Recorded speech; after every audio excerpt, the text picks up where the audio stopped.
Hey trappers, Dale Billingsley here, Billingsley Brand Lures. So we've got a pretty nice little, I don't know, looks like a 2.5-year-old maybe, tied up here in a snare. He was pretty wrapped up, caught way back, shouldn't have been, but was. Timber's trying to drag him up out of the water for me. I went ahead and dispatched him already, but anyway, we'll go ahead and take a look at him here. Oh yeah, fine specimen. Drag him up here, Timber. Get him out of the water for Dad. Yeah, he's a little better than I thought. He's pretty decent kind of beaver. Kind of wrapped up there in some junk, but anyway, we're going to use that to our advantage here after a bit. That's what we're going to block that set off with. I caught him here on this point right about in front of Timber there where he's standing with a caster mound set just and a snare hung there. So anyway, we will get him out and get the set remade, and I'll show y'all the remake. All right, guys, there's a beaver tied up there in a foothold, big old number 4 double coiled Duke, actually 4-coiled. Got wrapped up on that stob right there, and as you can see, he's still there. He's not wrung off. He's just fine. This bank is absolutely not clean in any way, shape, or form, and the beaver's still there. So tell me again how you can't hold them by front foot and not drown them. Somebody please tell me that. Sorry guys, I don't mean to sound like a dick, but I get tired of hearing that. So anyway, we're going to get him dispatched and get on our way and get some more. All right guys, so let me show you what we got here. We got a caster mound right here, and we've got another caster mound right there. And if we come down here, we can see we've got some really fresh caster mounds right there and there. This is just a little old creek, a little ditch that runs down through here that's got a lot of water in it right now because it runs into a lake and it's kind of backed up. So we're going to pop in a pair of caster mounds here. And I've been through this. Whoop, there's another caster mound over on that other bank right there. So I've been through this, I don't know how many times, but a lot. But it seems like guys just aren't quite picking up what I'm laying down. So at the risk of sounding repetitive, I'm going to go over it again, exactly how I set my caster mounds and exactly the kind of traps I use and the way that I do things.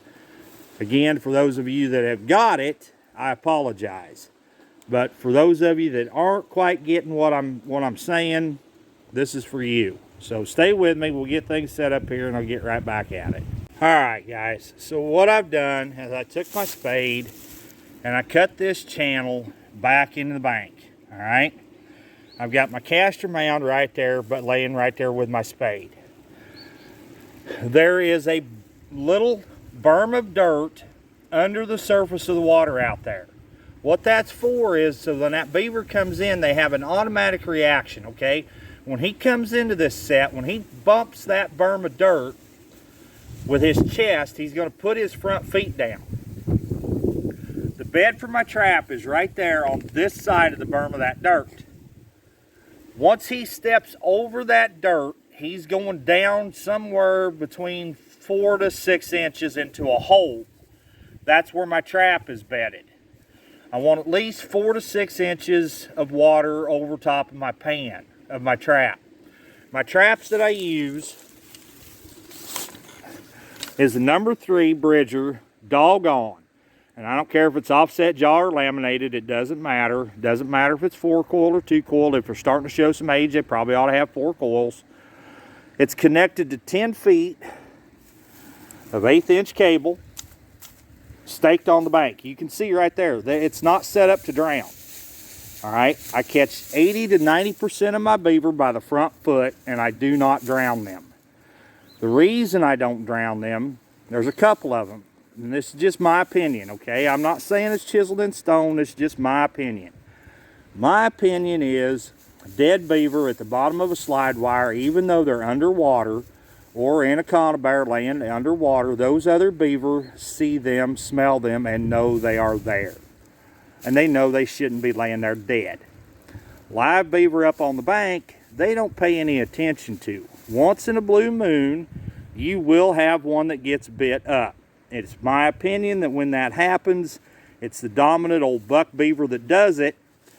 And Once you get him caught, get him eliminated, the problem stops.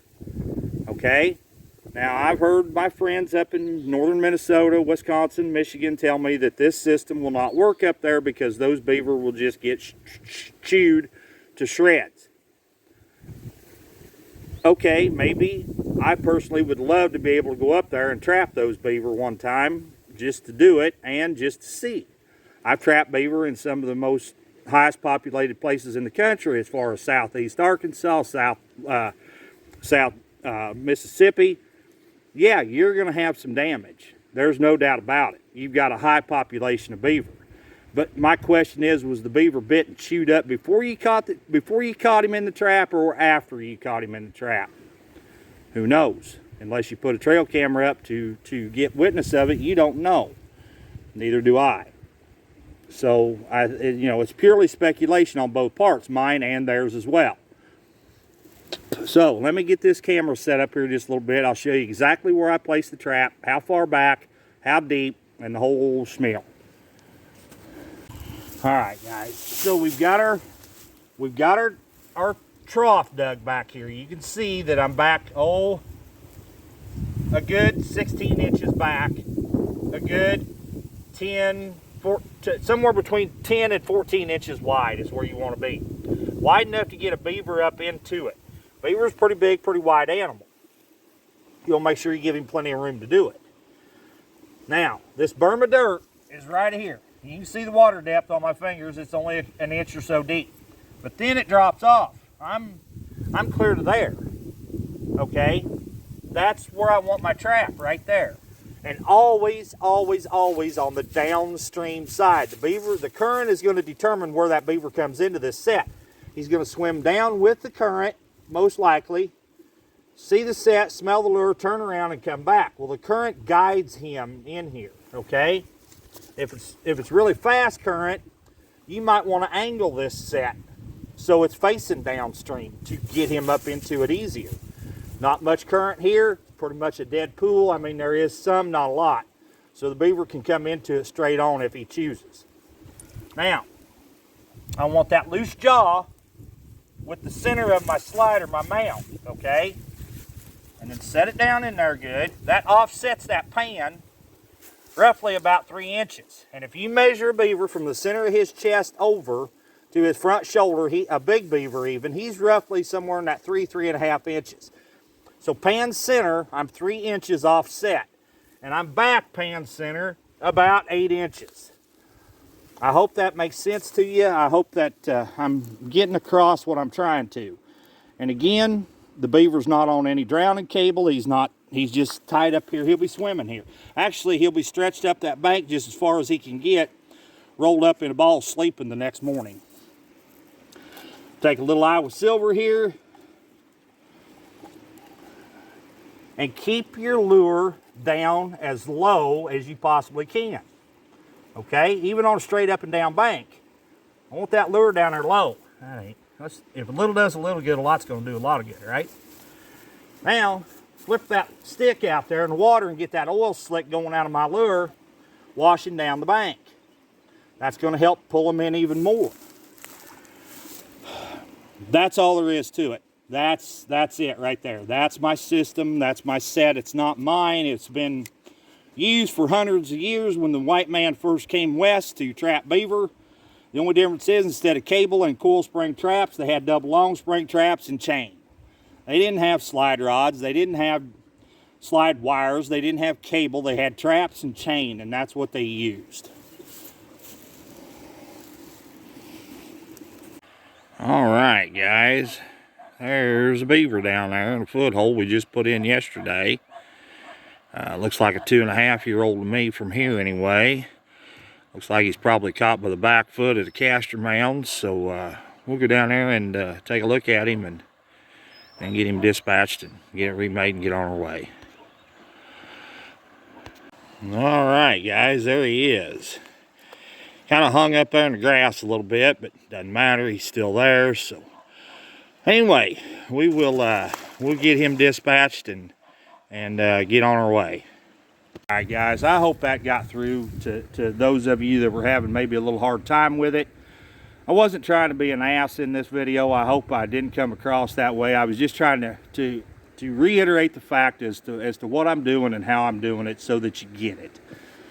Once again, guys, I greatly appreciate everything that you've done for this channel. You can't imagine how much I do. And my lure business as well. For those of you that are using Billingsley brand lures, man, I can't thank y'all enough. I really appreciate it. If you would please hit that subscribe button for me. It means so much to me, and not only to me for my channel, but for all the outdoor channels as well. It lets YouTube know that you appreciate this kind of content. Hit that thumbs up, hit that notification bell, and share these videos. We appreciate it so much. Once again, guys, this is Dale Billingsley with another one. Signing out.